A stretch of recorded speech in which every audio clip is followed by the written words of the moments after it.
এক যুবক এসে সাহাবাদের সামনে রাসূল সাল্লাল্লাহু আলাইহি ওয়াসাল্লামকে বললেন, ইয়া রাসূলুল্লাহ ইদান লি বিজিনা, হে আল্লাহর রাসূল আপনি আমাকে জিনার অনুমতি দেন। কিসের? জিনার, মানে ব্যভিচারের অনুমতি দেন। ব্যভিচার বা জিনার অনুমতি দেন। আশেপাশের সাহাবারা তো রেগে মেগে আগুন। ফাআকবাল আল কওমু আলাইহি ফাজাজারু, সবাই তাকে দৌড়ে ধরতে গেল আর ধমকাতে লাগলো, ছি ছি ছি, মা মা, আমরা যেটা বাংলায় বলি ছি ছি, আরবিতে ওনারা কি বলে? মা মা, ছি ছি। কি বলো তুমি? লজ্জা শরমের মাথা খেয়ে তুমি রাসূলুল্লাহর দরবারে এসে বলতেছো, হে আল্লাহর রাসূল আপনি জিনার অনুমতি দেন। যে রাসূল আল্লাহর পক্ষ থেকে বাণী শোনায়, ওয়ালা তাকরাবুজ জিনা, তোমরা ব্যভিচারের নিকটবর্তীও হয়ো না, আর তুমি সেই নবীর কাছে এসে আবদার করতেছো জিনার অনুমতি দেন। তারা যখন তেরে আসলো যুবকের দিকে, রাসূল সাল্লাল্লাহু আলাইহি ওয়াসাল্লাম তাদেরকে থামালেন, বললেন যে তোমরা থামো, যুবককে ডেকে আনো আমার কাছে। যুবককে নিয়ে আসা হলো। রাসূল সাল্লাল্লাহু আলাইহি ওয়াসাল্লাম তাকে পরম আদরে কাছে টেনে নিলেন। এবার তাকে জিজ্ঞেস করলেন, তুমি জিনার অনুমতি চাও না? বলে যে ইয়া রাসূলুল্লাহ জি, জিনার অনুমতি চাই। তখন রাসূল সাল্লাল্লাহু আলাইহি ওয়াসাল্লাম বললেন, তুমি আমাকে উত্তর দাও তো, তুমি বলো তো, তুমি কি পছন্দ করবে যে কোনো পরপুরুষ তোমার মায়ের সাথে এই জিনাটা করুক? তোমার এটা ভালো লাগবে?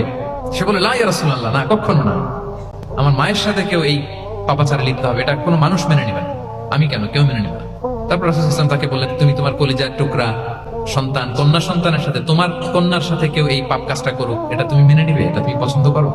সে বলল, লা ইয়া রাসূলুল্লাহ, হে আল্লাহর রাসূল, কোশ্চিন কালো না, কখনো মানবো না, আমার মেয়ের সাথে কেউ এই কাজ করবে, আমি কখনো মানবো না। রাসূল সাল্লাল্লাহু আলাইহি ওয়াসাল্লাম আবার তাকে প্রশ্নবাণে জর্জরিত করতে লাগলেন। আবার, তুমি কি তোমার প্রিয় বোনের সাথে কেউ এটা করুক, এই পাপাচারে লিপ্ত হোক, জিনা করুক, পছন্দ করবে? তোমার বোনকে কেউ এরকম করবে, অপমান করবে, এটা চাইবে তুমি?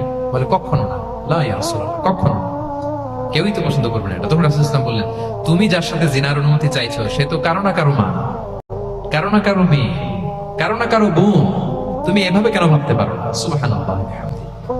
এই কথা বলার পরে তো সে একেবারে ইমোশনালি এমন ড্যামেজ হয়েছে, লজ্জায় কাছামাছু হয়ে মাথা নিচু করে দাঁড়াইছে। তখন রাসূল ইসলাম তার পিঠে একটা আলতো চাপড় মারলেন, পরম মমতায় আলতো চাপড় দিয়ে তার জন্য দোয়া করলেন, আল্লাহুম্মা গফির যামবা ওয়া তাহহির কলবা ওয়া হাসিন ফারজা, আল্লাহ তুমি এই যুবকের পাপ মোচন করো, আল্লাহ তুমি তার অন্তরটাকে পরিশুদ্ধ করো, আল্লাহ তুমি তার চরিত্রটাকে নিষ্কলুষ করো। এই হাদিসের রাবি উনি বলতেছেন, ওই দিনের পর থেকে এই যুবক কখনো কোনো পরনারীর দিকে রাস্তায় তাকায়নি। তাকে যখন এইভাবে রাসূল সাল্লাল্লাহু আলাইহি ওয়াসাল্লাম প্রেজেন্টেশন করলেন, হাদিসের বর্ণনাকারী বলেন, এরপরে আমরা কোনোদিন তাকে পরনারীর দিকে তাকাতে দেখি নাই।